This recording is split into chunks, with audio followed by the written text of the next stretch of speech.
Welcome everybody, my name is Paul and my site has a lot of interesting content. I've been a student of meditation and philosophy, mythology, sacred geometry, and many other subjects throughout my life. And I've heard a lot of very fascinating stories over the years, inspiring dreams as well, that I like to share because you know how you see sometimes a story, you hear one, and it says, wow, man, that's very interesting. It brings a little message. So I have recounted a number of them. I do them ad lib. It may fumble along the way a little bit, but bear with me. And I want to tell a little bit of story today about the genie and the king. And let's see if I could get this out right. But once upon a time, there was a king, and he was very, very greedy. He just always felt like he got to expand his empire and expand his empire and be the best and the greatest emperor of all.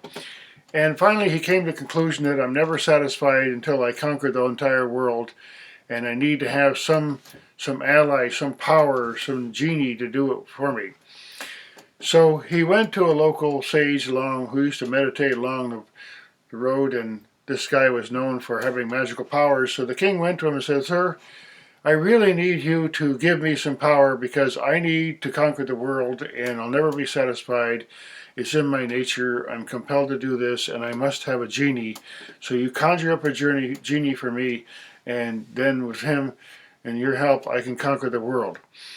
So the sage thought for a second and he thought, well, you know, this is a very strange request and why would this guy want this anyway? So here I am with nothing, and he asked the king, "Well, what do you come for me for? I got nothing. I'm just sitting here meditating under this tree." The king said, "Look, you're known for giving me this power, and you know I beg of you, if you do this for me, you can come and live in my palace and have everything you want, and even I'll spread your teaching throughout the world if you just come and do this for me and give me a genie." So the wise man thought to himself, okay, well, this king must be crazy. But he had an idea. He said, okay, well, I'll teach this guy a lesson. So he said, okay, I'll do what you wish, but there's a few different commands that you must obey. And one is that this genie, you must give it work constantly. You cannot ever not have something for this genie to do, because if you stop it, it will come and eat you alive. So the king thought to himself, wow, he'd never been threatened with life and death, so he thought, well, that's a pretty big thing. The king thought to himself, okay, well, I got plenty of stuff for this guy to do because I got to conquer the whole world. And then, you know, I'll keep him busy, trust me. So he said, okay, give me the sacred mantra. And, you know, the sage said, okay, we'll make a deal here. He says, well, the king says, okay, well, come and live in my palace. I want you to come and live in my palace. And the sage says, well, you know, I appreciate your offer, but I don't want to live in your palace. Thank you very much. And you'll see why. So the king went off with his chant and everything. He found the secret formula and he went back to his kingdom and his palace, and he started thinking to himself, okay, now, man, this is amazing. I got this genie on my side and I'm going to conquer the whole world, and I'm going to have him build me a barracks and everything. So this genie, they conjured him up, and one day he's sitting down with his family having a big celebration about how he's going to conquer the world. And the genie comes in there and says, okay, you give me something to do, or I'm going to eat you all up and tear you apart and throw you to the dogs.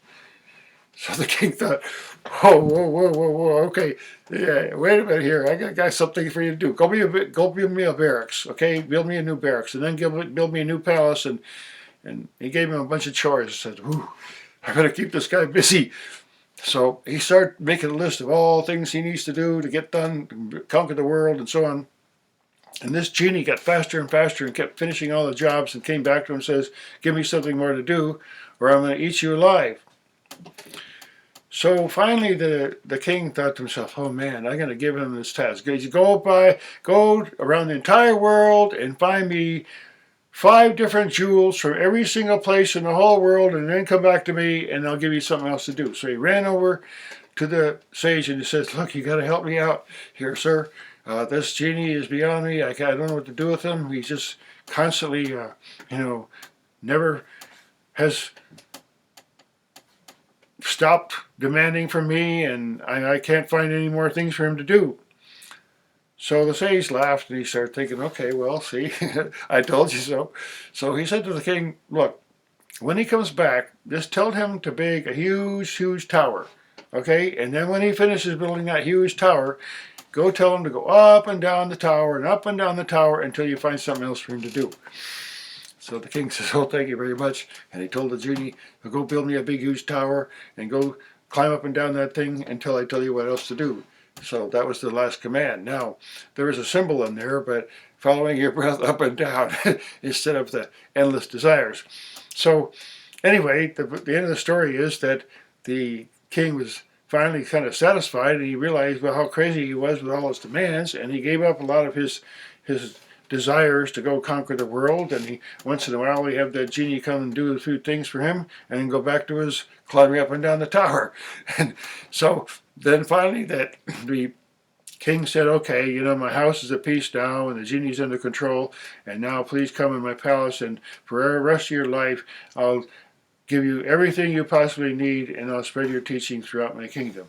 So they made a nice arrangement, and the genie was going up and down the tower. And the whole symbolism of that is the following of the breath, or the centeredness, that controlling that mind. The genie is the mind. That's the metaphor. So let me see for a minute if I can recount this other tale. There's another funny one that I really hope I can do it right, but let's give it a shot. There was this land that was known as the land where only with 2 cents you could buy anything. Everything only cost 2 cents. So this was a very kind of a legend, and there was supposedly this place out in the mountains somewhere where there was, everything cost only 2 cents. So in that parts of the Himalayas, I guess the story was, and people would walk back and forth, and a lot of times there was like teachers and disciples and following a path and doing their pilgrimage and so on, and they would cross, and so they would kind of notice that there was this place called, a sign would go in there and say, come to our town, everything's only 2 cents. And the sages were kind of wise, and they just thought to themselves, well, hey, I'm not going to let's do that. They never went there, but they just told people, well, I saw this sign. But one day there was a sage and his disciple were walking along, and they were getting tired and so on, coming to the end of their day. And the young disciple started saying, sir, it's time for us to come to rest, and we must come and get a refreshed supply so we can continue tomorrow. So, he happened to notice this sign that says, everything in our town is 2 cents. Please come and visit. We welcome all visitors. So the disciple said to his teacher, said, look, sir, look, guess what, man, we can go in this town and we can get everything for 2 cents and refresh our supplies, and we'll be on our way in the morning, and we'll be into our next town, and no problem. But the sage says, no. Let's sleep right here, out here, and don't go into that town, and we'll be on our way. If we have to walk a little bit before breakfast, then we'll get to the next town and have our meal. But they went to sleep at the junction there, and meanwhile the little disciple said, okay, this, I'm sorry, but that's too good a deal. So he decided, okay, I'm going to go into this town and get a whole bunch of supplies and come back, and tomorrow morning we'll be on our way. And my master will be all surprised and happy with me. And so that's what he did. He got up really early and he went walking over toward this town where everything costs only 2 cents. So he gets to the gate, and there's 2 huge burly men there, and they're asking him, what the hell are you doing here? Who are you? And he says, oh, I'm a disciple of this great sage over here, and I've come to get some supplies, and we're on our way. Everything said costs only 2 cents, so here I am. So the big old burly folks started laughing at him and said, okay, well, they grabbed him and put him in a cart and tied him up and took him to town. So in town there was a huge crowd, and they're all laughing and drinking and everything, and there was a bunch of kind of outlaw type people there, and they're having a big celebration and laughing at the guy, and they all called him, hey, you're the king for a day, you're the king for a day. And he said, what the hell is that all about? So, well, the burly old man said, look, here we have a celebration here. You see, and they told this story how they had escaped a tyrant long ago, and they found they're basically thieves, and they found this little colony there, and every day, every so often, they had a celebration of when they hanged the mayor of that town long ago when they took over the town, and it happened on a certain full moon, and that's what they did. So every time that full moon happened, they had to put up a sign that says, "Come to our town. Everything costs only 2 cents, and the first person that comes, we grab them and we hang them at the full moon after we give him a celebration like a king." Oh my God, this thing says, so look, he started to complain, like, I'm a student and master, I'll be on my way, I only want a few supplies, and blah, blah, blah. And they started laughing at him, and they took him to town, they put on a fake crown on him, and they put him on a robe, and they put him up on a throne, and they all pretended to give him presents and everything, which they know they'd get back at the end of the day, and they laughed, had a good time, and toward the end of the day, the evening came, and the moon was coming up just right, and they wanted to hang him at the edge of the town on the tree at the full moon. So while this was all going on, the teacher would wake up and he says, "I knew where that guy going." He says, "I'm going to follow him in a crazy town where they say everything only costs 2 cents." So he goes into town, he walks in, meanwhile everybody's busy celebrating, and they're going to figure out what they're going to do with this guy and hang him at the end of the day. So the celebration goes on, and the teacher's there mingling with everybody. He finds out what's going on. He gets up to the head of the crowd, and evening comes, and this poor guy, he's pretending to be a king, and they're all laughing at him and drinking heavily, and he's thinking, okay, well, this is my destiny. I was a stupid guy, and I disobeyed, and here I am, and maybe in my next life I'll have a better life, and so on. So he's accepting his destiny.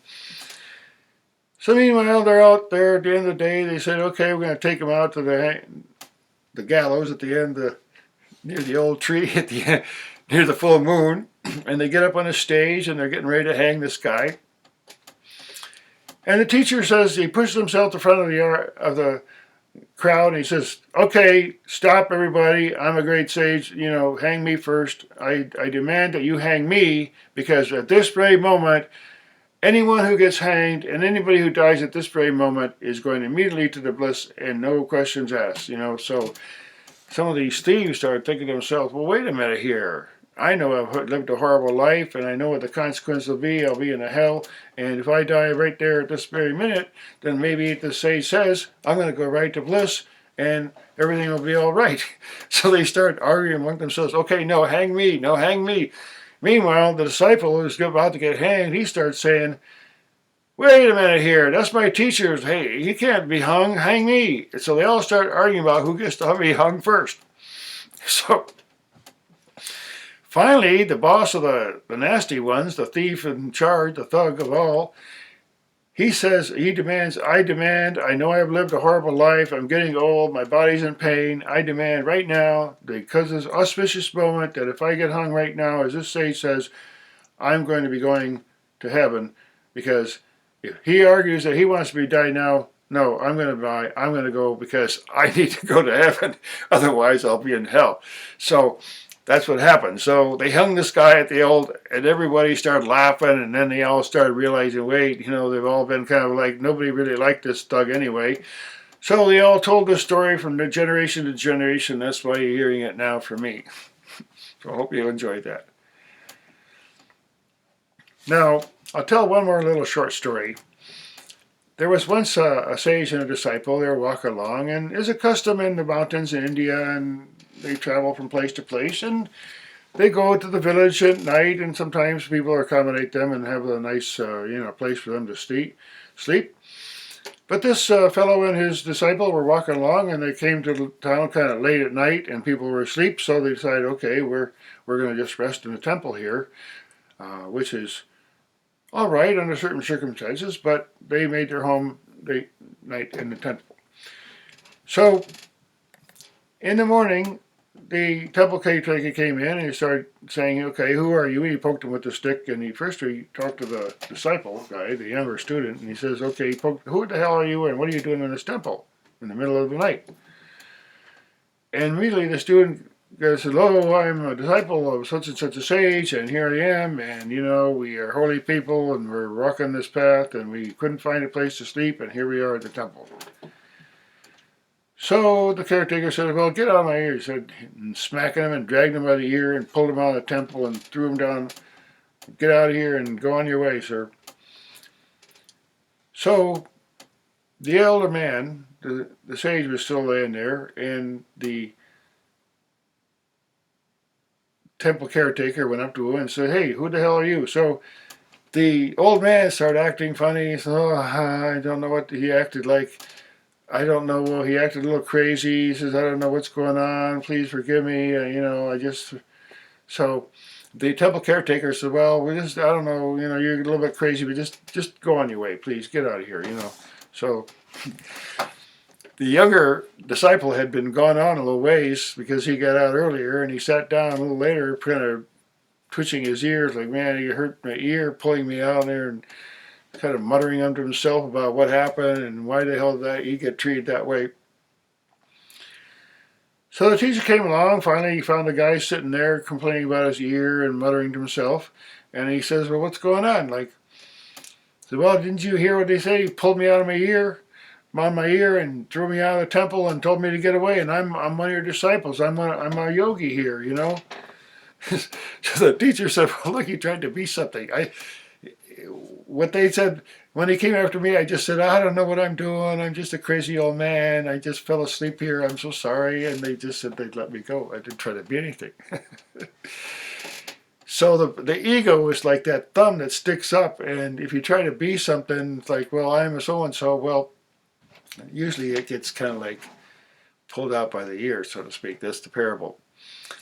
Now, I probably have spent enough time on this particular series, and I hope to join you on a few others that I keep reminding myself of old stories. It's fun to recount them. And please send me in your own stories and write them or whatever, and tell me if you have something and we can maybe record it, because I find it very fascinating to hear interesting dreams and stories. I hope to recount some more dreams in future episodes of kind of for futuristic dreams or out-of-body dreams or that kind of thing, lucid dreaming.